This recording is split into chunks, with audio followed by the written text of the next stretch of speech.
I hope this assignment is one that you'll enjoy, but also learn some mathematics. We're going to look at a children's book called If You Hopped Like a Frog. And in this assignment, well, let me back up a minute. But in this assignment, you will see a place where you will watch the book be read. Thank you, YouTube, that somebody read this book. And so you don't have to go buy the book. You can just see what it's about. But watch the video about if you hop like a frog, and then come to this assignment and get busy. Now, there's some instructions about the assignment, but I just want to emphasize the goal. The goal here is for you to demonstrate proportional reasoning. And in order to demonstrate proportional reasoning, you have to be clear about a couple of things. So, as you watch this video, as I show a couple of examples, please pay attention to the couple of things that you've got to pay attention to when you're engaged in proportional reasoning. So from the book, if you hopped like a frog, you could jump from home plate to first base in one mighty leap. So that's just from the book. Now at the end of this book, David Schwartz, the author, has the mathematical explanations for how he came up with something like this, that you could jump from home plate to first base in one mighty leap. And that's where I'm going to really be looking for your mathematics. It's in the instructions here, by the way. But just so you know, you're going to start with a slide like David Schwartz does in his book, where you're going to come up with some scenario. Hey, if you hop like a frog, you could jump from home plate to first base one mighty leap. Then your next slide is going to be the mathematics. And from David Schwartz's book, he says this: frogs are champion jumpers. A 3-inch frog can hop 60 inches. That means the frog is jumping 20 times its body length. Pause there. That is clear evidence of proportional reasoning. Here's why. First, there's two quantities. The first quantity is the length of the frog, a 3-inch frog. The second quantity is how far it can hop, 60 inches. And the claim that we're making, whenever we make a proportional argument, the claim we're making is something like this. Let's compare the length of the frog to how far it can hop. That means the frog is jumping 20 times its body length. Proportional reasoning, 20 times its body length. You see, proportional relationships are relationships that are multiplicative in nature. When you recognize something like 20 times as much, this quantity is 20 times this quantity, then you are involved in a proportional relationship. So if that relationship was true for a human, if a human could likewise, like a frog, jump 20 times its body length, then look at this. Suppose you are 4.5 feet tall. Of course, the author is writing to children, and so he's saying, hey, child, you're 4.5 feet tall. If you were like a frog, you could hop 20 times your body length. And 20 times 4.5 feet is 90 feet, which is the length from home plate to first base.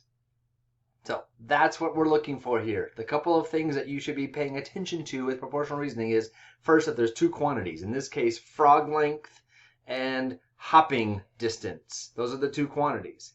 And we're comparing those two quantities multiplicatively, that the one is 20 times the other. Here's another example. I said I'm adding a second example. It's about the shrew. There it is.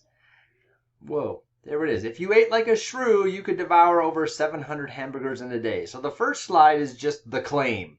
If you hop like a frog, if you ate like a shrew. The second slide is the details of the math. Here it is. Shrews are among the smallest of mammals, but their appetites sure are large. A shrew that weighs 1/5 of an ounce eats about 3/5 of an ounce of insects and worms each day. That means it eats 3 times its own weight daily. Do you see the proportional relationship here? First of all, there's two quantities. The weight of the shrew, 1/5 of an ounce, and the amount of food a shrew eats daily, 3/5 of an ounce. And that relationship multiplicatively is that the amount of food they eat is 3 times their own body weight. So imagine, for this children's book, imagine the child reading this book. What if you ate 3 times your body weight a day? If you weighed 60 pounds and you gobbled 3 times your weight in a day, you would eat 180 pounds of food. Do you see the relationship? So the weight of the child, the weight of the food they eat daily, if it was proportional, like similar to a shrew, 3 times the body weight, that'd be 180 pounds of food.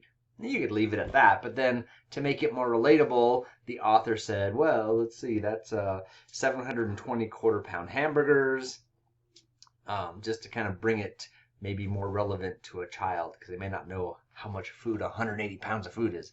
So anyway, 720 hamburgers in a day. So do you see the proportional relationship? Now, I'm going to show you a couple of examples from the past that did not demonstrate proportional reasoning. If you ran as fast as a cheetah, great start. Just like the book, if you hopped like a frog, if you ate like a shrew, if you ran as fast as a cheetah, you could outrun a car.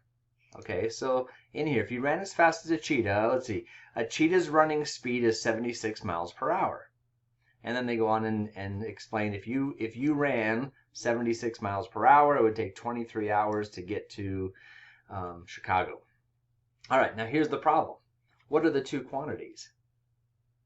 Really, what this one is saying is, if you ran like a cheetah, you could run 76 miles per hour. That's all it says. It's not like the frog where we're taking two quantities and comparing them multiplicatively. 20 times your body length right here. Or we're not thinking like the shrew and saying you eat 3 times your own body weight. All we're saying in this case is if you ran as fast as a cheetah, you could run 76 miles per hour. There's no multiplicative comparison. There's no comparing of two quantities. It's just the one quantity. If you ran that fast, that's it.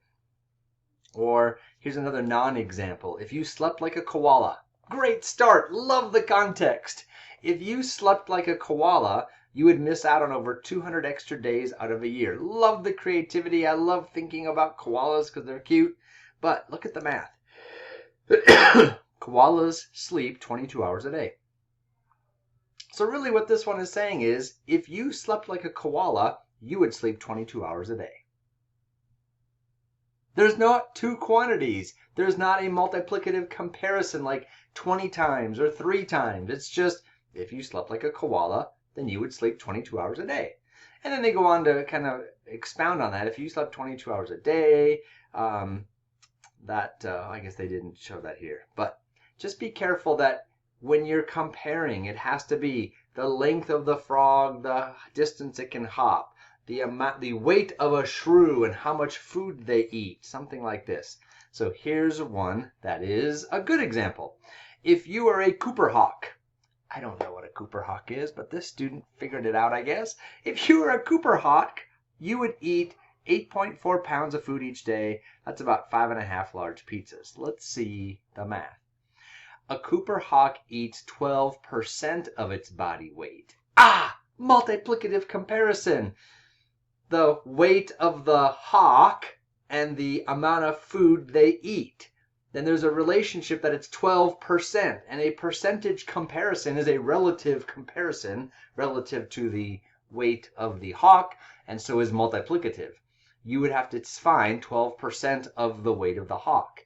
You would have to multiply like they do here, 0.12 times, I think they're doing it for a kid. A 10-year-old kid was 70 pounds, so 12% of 70 pounds is 8.4 pounds. So if a child ate like a Cooper hawk, they would eat 12% of their body weight. Body weight and food weight are the two quantities. 12% is the multiplicative comparison.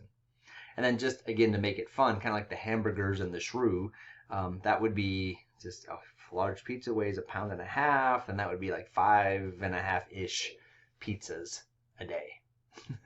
So I'm going to stop there. I hope that gives you an idea, but just keep it running in your brain as you work on this assignment. Whatever your context, do you have two quantities that you're comparing, and are you comparing them multiplicatively? If you are, you probably are engaging in proportional reasoning. If not, if you're just saying, hey, if you were as big as a house, you'd be as big as a house. that doesn't compare anything. So keep that in mind as you work on this assignment. Hope that helps.